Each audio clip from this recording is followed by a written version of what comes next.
Hello, everybody. Welcome to this week's webinar. This is a webinar about forecasting, and as we know, it's the end of the quarter, so this couldn't come at a better time. So we're going to be talking about using RevOps to hit forecasts in Salesforce. This webinar is in partnership with Revenue Grid and Salesforce Ben. Just a couple of housekeeping things. So this is being recorded. You can view it live on, view it afterwards on LinkedIn, on the event page, and also Revenue Grid will be sending it out via email. All your lines are muted, but please keep your comments coming because we will be answering them live. And then we'll do a Q&A at the end. So any burning questions, we're happy to answer them. Next slide, please. So I'm Lucy Maslon, I head up operations at Salesforce Ben, and forecasting is something that I do in my role, but I'm pleased to be joined by two people who know forecasting inside and out. That's Alyssa and Slava. Alyssa, how about you say hello? Hi, everyone. So yes, my name is Alyssa Lefebvre. I am the head of systems for RevOps at Arian Group. And I've been working in collaboration with Salesforce Ben for a number of years now. So really excited to go through this webinar with you today. And Slava? Hi guys, I'm Slava. I'm the director of RevOps at Revenue Grid. I'll be talking also about forecasting and how we do it at our company today. Absolutely. So you're a RevOps person at a RevOps ISV.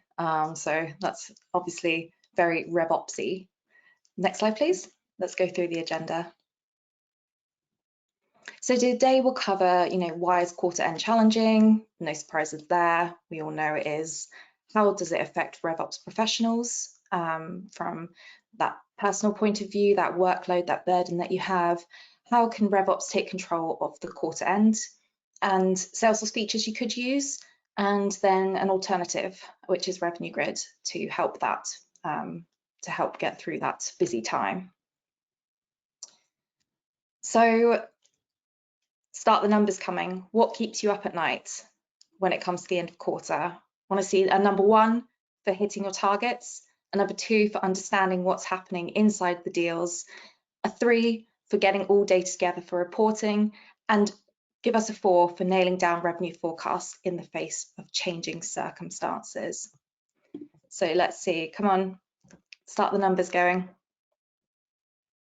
What would you vote for, Alyssa, if you had to? What keeps you up at night? Oh, it's a good question. I think I would have to go for number 4 because it's just never ending with changes in terms of what's happening within deals. Are they actually going to come in? Are they going to close? Have we slipped them? And trying to figure out, what's going on is just, it's so difficult. So I think I'd have to go for number 4. What about you, Lucy?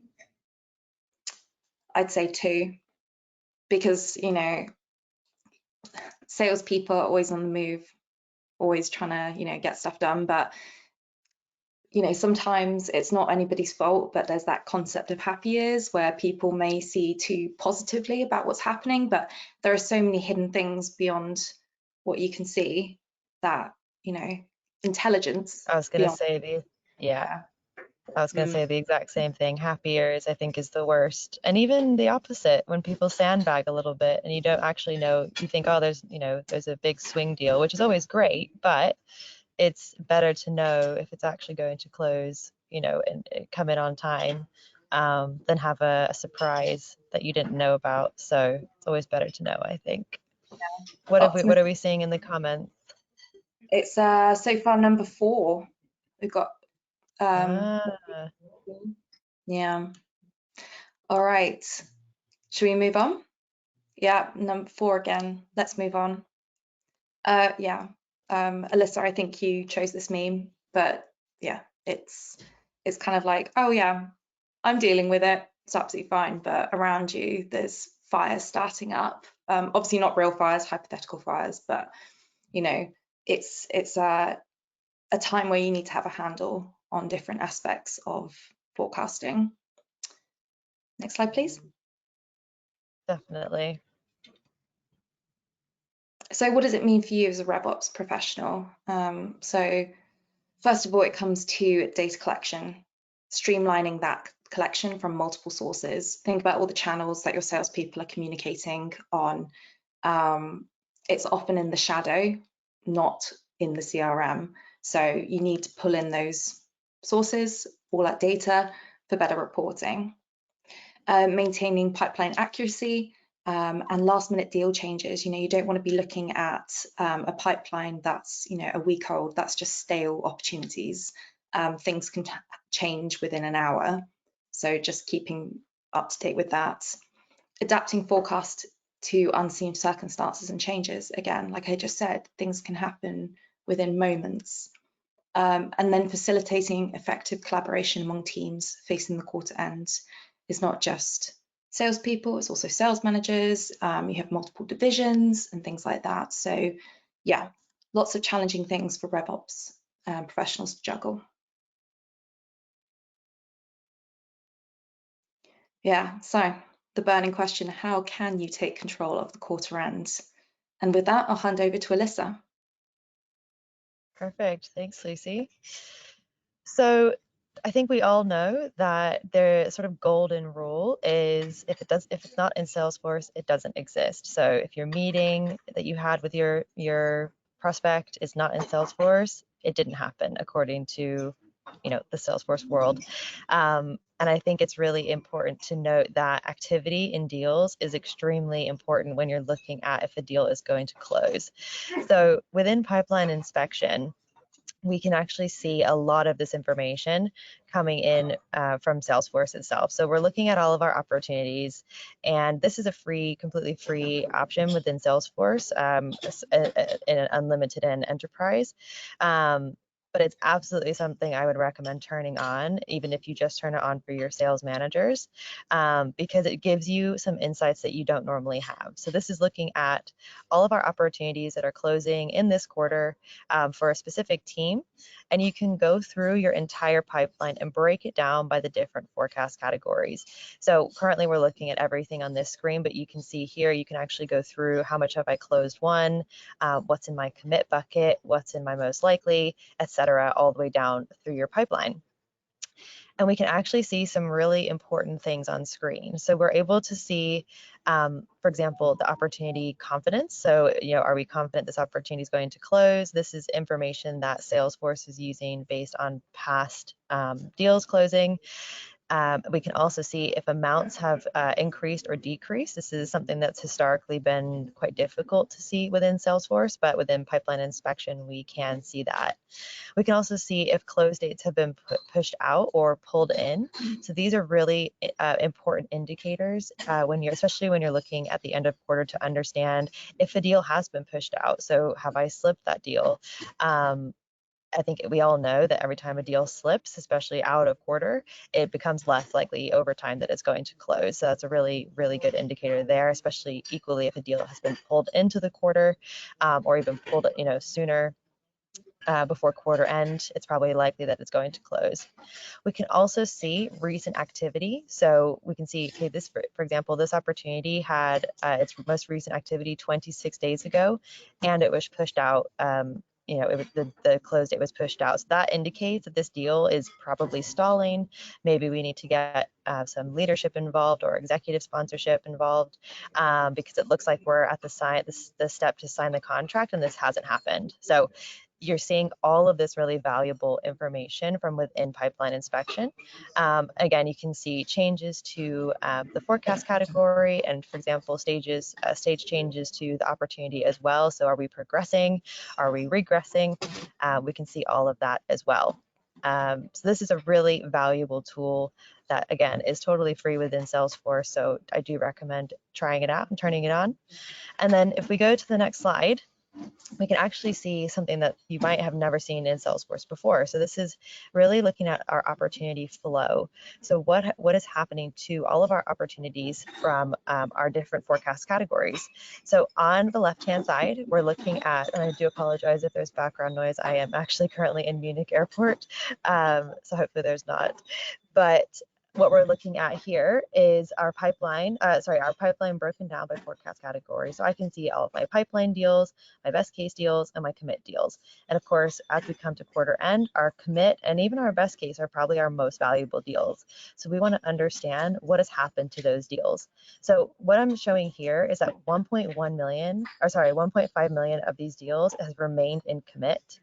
And you're actually seeing where these deals have shifted and changed to. So for example, some of our deals from pipeline have actually shifted down to close one, which is amazing. So we didn't even have those in commit. We weren't calling them in the forecast, but they have actually closed. And equally, we can see some of our best case deals as well have also closed, but it looks like none of our commit deals have closed in this instance. So this is a really good visual indicator just to see what exactly is going on with your pipeline. And then if we come to collaborative forecasting as well, so pipeline inspection is what we were just looking at with both the chart and the flow. And now we're looking at collaborative forecasting. So collaborative forecasting allows you to put in, for example, your sales team's quotas. You can see how close everybody is to hitting their number. You can see how close they are to their commit forecast, their most likely forecast, etc. So this is all coming from your live opportunity data within Salesforce, and we're able to really look and dig into these opportunities as well within Salesforce. So at the end of quarter, it's very, very important to be able to go through, for example, all of your commit deals for each individual team to really look at what are the key indicators in these deals. So like we just talked about in pipeline inspection, we want to make sure that these deals are healthy, that they have good activity, good levels of activity, that everything's moving in the right direction, so that when it comes to actually committing to a number in the forecast, we know what that number is actually being made up of, and it's not just a number that we're pulling out of thin air. So when you're using collaborative forecasting, you can see, for example, if we highlight over these specific deals, we can see all of those deals that are making up that number, and we can then review them as well. So these are all of the free tools that you have available in Salesforce. You can also, of course, create your own reports and dashboards to track metrics. But these are some of the free options that you have available to you in Salesforce as RevOps professionals to make the quarter end a lot easier. So hopefully that was useful. And I think we are going to move on now to talk about Revenue Grid. Sorry, just before we move on, Alyssa, do you mind hopping back a couple of slides to the pipeline inspection dashboard? And no worries about them. It's really not that bad. Okay, good. Yeah, we heard you loud and clear. So Katie has asked, how do you find pipeline inspection, or have you created a dashboard to show this and the other slide?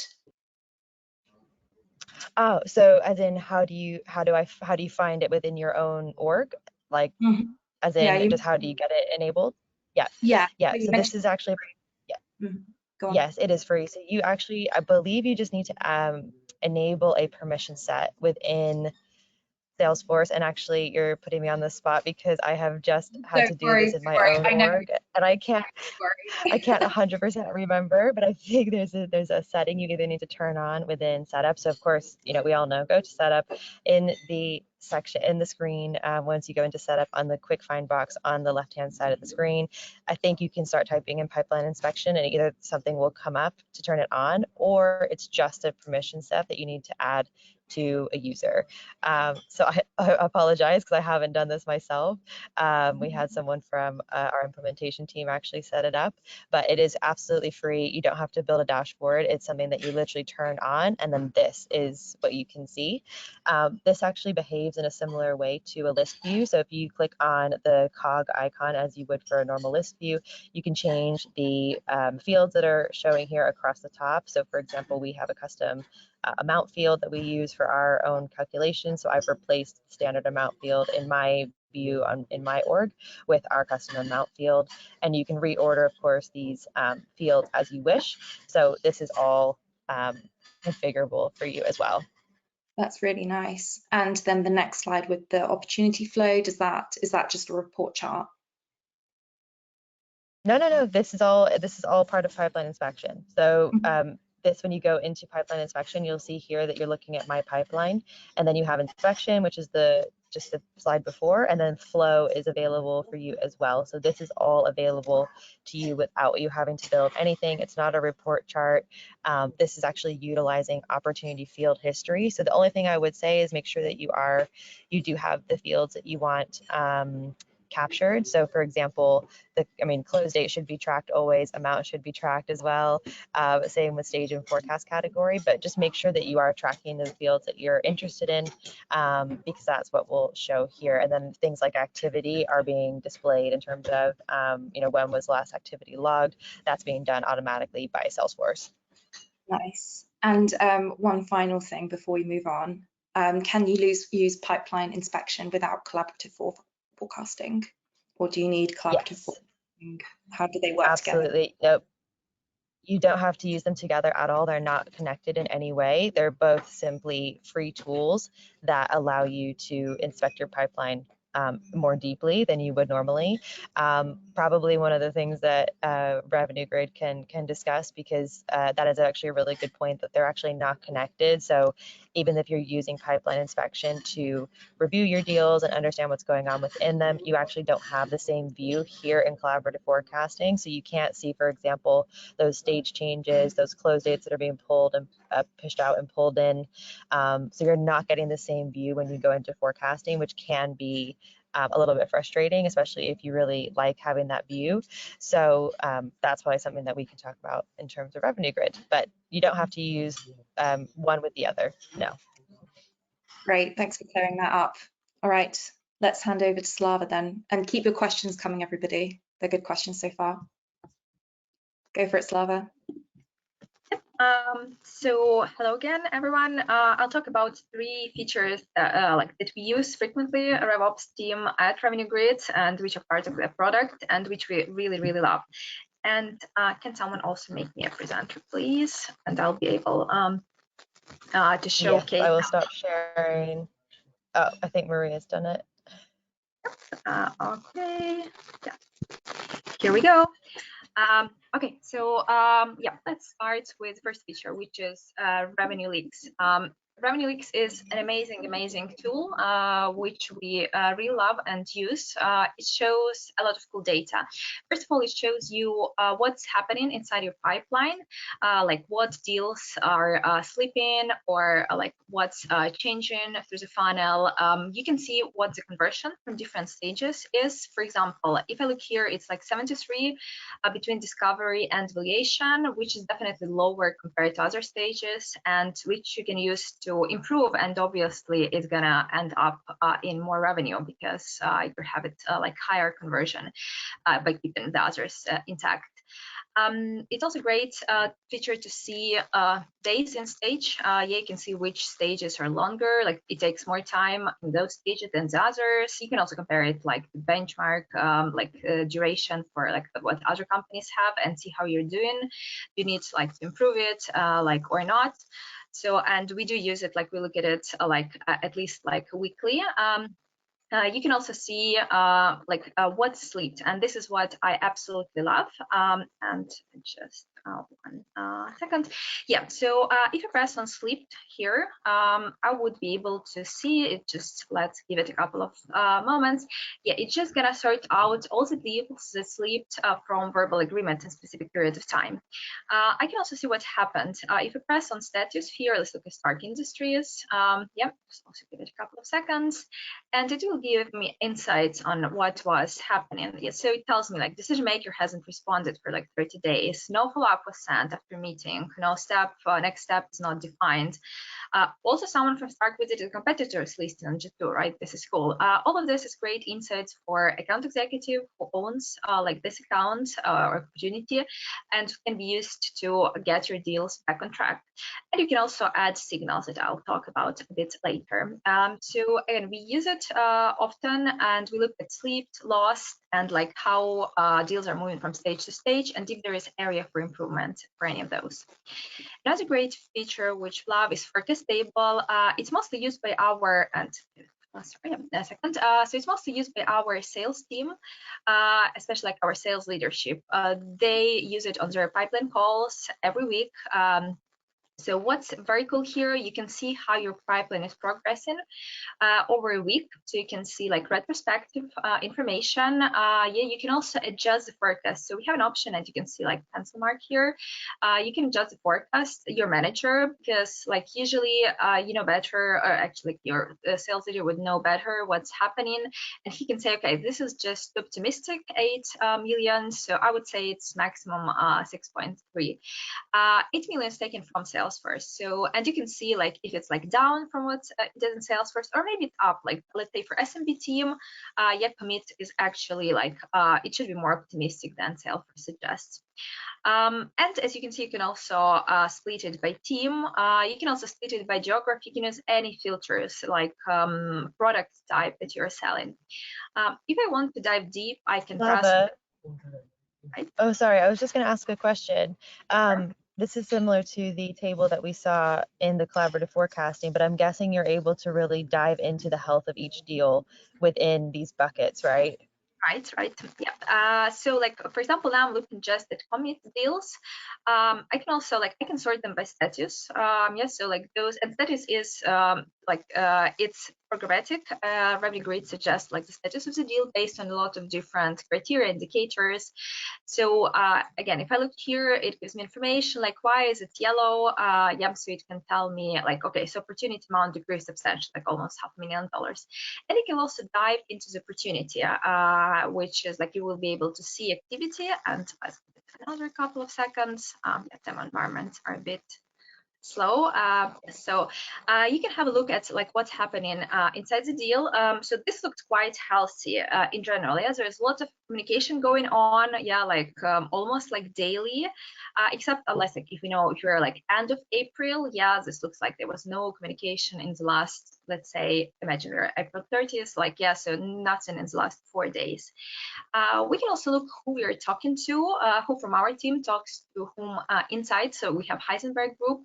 Yeah, so we see that most of our people talk with other guys. If there was someone who was not, who is at Heisenberg and it's like one of target people, you would be also able to see that someone is missing. Or as you can see here, like there's a button to add to Salesforce because like Tom Morgans, we are talking to him, but he's not in Salesforce yet. You can also see in very much detail, like last touch, what happened, last meeting, inbound email, outbound email, first touch as well. What's next? Yeah, so we have a meeting scheduled for July 8th. We have change history as well, where it's there like what, like there was one time, so amount just changed one time, yeah, like minus almost $500,000. How like so close date changes as well. Yeah, here it's like just one time, but it's like 1.5 months in change, and like total age. And you can also see related signals. If I go back to signals, signals is like really like that's my favorite feature ever in the product. So what are they? They help you get alerts on any changes in this, like inside your funnel. For example, stage change, amount change, and you can get them inside Slack or Teams. So they're really like you see them on the spot immediately. You don't have to run reports. You don't have to wait for mail alerts. So if you're like working in Teams like we do, you would be able to see them there instantly. You can also create signals. Sorry, I was just going to say, so I used to work at another company with a lot of sales users, and the sales ops team, so similar, we didn't really have RevOps, we had sales ops, but the sales ops team was basically having to chase every single rep at the end of every quarter. So, hey, can you update your close date? Hey, this close date's out of date. Can you do this? Can you do that? I'm assuming with Revenue Grid that you can actually set those up so that they're actively or proactively alerting sales users, and not necessarily in chatter where salespeople will just forget about it. They're actually actively alerting them where they're going to see it and where they can actually take action. Is that correct? Yeah, that's correct. And we call them actionable signals. Why? Because they can even prompt your sales rep to fill in that information. For example, the one we use frequently, every Tuesday, every sales rep gets a signal about updating the next step on their top opportunities. And that signals, for our case, it goes into Teams. Yeah, but you can select, you can go into email. It can also go into our planner, which is inside of our product. And they also have a small window which they can fill in, and like just push the button, submit, and it will go directly from Teams to Salesforce. You don't even have to do it in Salesforce or go there. Or like Oh, wow. this approach, and yeah, it can be a reminder, for example, or like they can get the signal saying, sorry, your close date is in the past, yeah, or it's gonna like close date in 3 days. Are you sure it's like realistic? Do you want to update close date? And they will have a small window again, like to update the close date and submit it directly from Teams or Slack or email to Salesforce. Oh, wow. Okay. So I bet that saves you and your team a lot of time from having to chase reps. So that actually allows you to dig into deals, understand the pipeline in a bit in more detail, and then actually when you're compiling all the reports, you have much better information. Yeah, it does help a lot. We do a lot of different signals, also activity signals, reminder to follow up before the demo. It can even push someone to a sequence inside of a product from the signal. So yeah, it's like, as I said, it's our favorite feature and we use it frequently. And it also, you don't need to have technical education to do it. We have a signal builder. It's pretty simple. So just like doing stuff in Salesforce and settings, if you're an admin, yeah, you can do a lot of stuff without any technical background. Yeah, same here. That was actually one of Very the questions. cool. So I see here you can say you have add new signal. Do you configure the signals? Do you select which ones can, can't come in? How does that work? So there are some signals that you configure as an admin, yeah, and those will be sent regardless of whether someone wants to see them or not, and you can actually control if you let your account executive turn off that signal, or it's something super important for the company and like he or she won't be able to turn it off. And you can create like one-time signals. So these ones are just like one time. For example, if I press, and I'm sorry, this is demo environment, if you're pressing it, I can create a signal saying like, hey, like follow up with this like deal. Like recently, like real story, I was checking like conference opportunities. I've seen one of the reps, like he had next step saying like follow up in March, and it was like April. Well, like not recently, but yeah, in April. So like 1 month passed after he was supposed to follow up. There was no follow up. So I just created, I pressed an any signal. I created it for him saying like, hey, follow up, and he got it immediately into Teams. And also his manager, our VP sales, got that signal as well. So he could see that something was not going okay. So he was also notified that there was yeah, an action missed. Very cool. Awesome. Thank you. Okay, so that's basically like all that I plan to cover today. If there are any questions, like more questions, I would be happy to answer.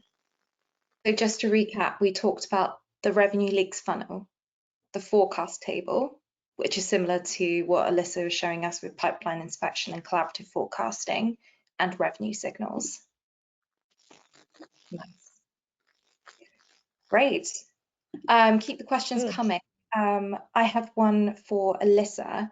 Do you need the revenue intelligence permission set or just core Sales Cloud licenses? For pipeline inspection? I believe so, yeah. So again, I'm not 100% sure off the top of my head without going into my org to check, but I believe there's a pipeline inspection permission set that you can use. Unless somebody created that for us, then there may be some permissions that you need to add, but it's all in the pipeline inspection trailhead module, so which I was looking at earlier. So that's all there for you. It will teach you how to set it up for your org. Unfortunately, pipeline inspection is not available for trailhead orgs, which made me very sad. But you can take the module in Trailhead and it will tell you how to get everything set up for your org. Sounds like Perfect. it's, I'm just going to quickly reshare my screen. of course. All right. Okay. Perfect. So just to recap, as we said, we saw the revenue leaks funnel, which allows you to look at a little bit deeper into your pipeline to see exactly where your deals are dropping out, are slipping, are moving to close lost, and really where all of your revenue leak is coming from. And then the forecast table shows you, for example, what we were looking at just now was the actual weekly pipeline But when we're actually, you can also look at the forecast chart and look at how your forecast has changed week over week in Revenue Grid. And then we saw the revenue signals that Slava showed us, which are either configurable for automatic signals or for those one-off signals for each unique deal. Fantastic. And there we go. Oh, and that was just the demo. And there we go. Are there any other questions, Lucy, in the chat?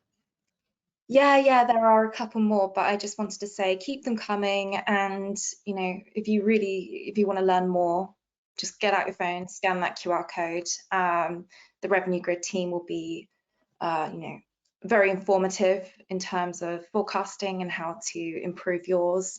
So no commitment demo. Just reach out to them. You might find something interesting that you didn't know before. Okay, here's a question. Someone's recently implemented collaborative forecasting, but they're getting challenges with data quality and consistency. Do you have any tips, Alyssa or Slava? It would be good to know sort of what data challenges they're having. But within collaborative forecasting, I mean, the opportunity information should obviously be coming in live, but I think it is difficult to understand exactly where deals are at within collaborative forecasting because you don't have that view into the activity levels until you click into each deal. So I would say maybe try to utilize the pipeline inspection as well in conjunction with collaborative forecasting so that you can get a little bit more insight into your deals. And you can understand, okay, should this deal really be in commit? Is it really a commitment deal? Or is it maybe just a best case or a most likely situation? So that might help. But I also know that I've heard the challenges multiple times because I think a lot of people will export data out of Salesforce, manipulate it, and then use that for their forecasts. And as we all know, the minute you export something out of Salesforce, it just becomes false because things are changing all the time. So I know that can happen when exporting information out of Salesforce to do forecasting. Nice. Anything to add, Slava? Probably not on collaborative forecasting. Yeah, data is such a big topic, isn't it? So yeah, I mean, there is another one here. Would it be a good strategy or a good practice to create an automation to auto close opportunities after a certain period of time? I think we're like scaling it back just opportunity management in Salesforce. Yeah. It depends, I would say, on your reps, on your team. I am never one for automations that would auto close something, only because I think it's better to try and get the rep to enter in the information. If you auto close a deal, you don't gather any information around why did we lose this deal? Was it simply that they just became unresponsive, or was it that the rep actually stopped selling, or that the rep did something or wasn't doing something that they should have been doing? So I think with automations like that, I mean, maybe if they've been open for a year and your typical deal cycle is 90 days, maybe it's worth doing an end of year cleanup perhaps. But I would also just try to instill the cadence with your sales managers and your sales teams to go through and update these deals. And for example, maybe have a overdue deals list view, or even create some filters in the pipeline inspection to look at overdue deals and just get the reps to go through every quarter. Don't let it get out of hand. Go through them every quarter and make sure that they're actually updating those deals constantly. Great, thank you. So in pipeline inspection, I believe it was, or the collaborative forecasting, you showed us how with the forecast category you could amend the amount. Are there any guardrails no, go on. Yeah, so amending amount, let me go back. And sorry, I hate going through slides super quick, but amending the amount as in the amount of the commitment, like the commit number, is that what they mean? It was in the forecast category. Maybe it was in the other demo. Yes. But yeah. So yes, okay, maybe. Yeah, so in collaborative forecasting, you can also override these numbers. So like Slava was showing in Revenue Grid, it's the same in Salesforce. You can basically take the number that Salesforce is giving you, or you can override that number as well. So maybe the reps, all of your reps, cumulative commitment number is 1 million, but you're saying actually it's probably more like 800,000 because you're mitigating for certain risks in certain deals. So you can override that in Salesforce Collaborative Forecasting as well, just like Slava showed in the Revenue Grid demo. And you can put guardrails in place so that just not anybody can go in and edit that, I assume. It's pulling numbers This would from. be, it's pulling from the person who's in charge of that, that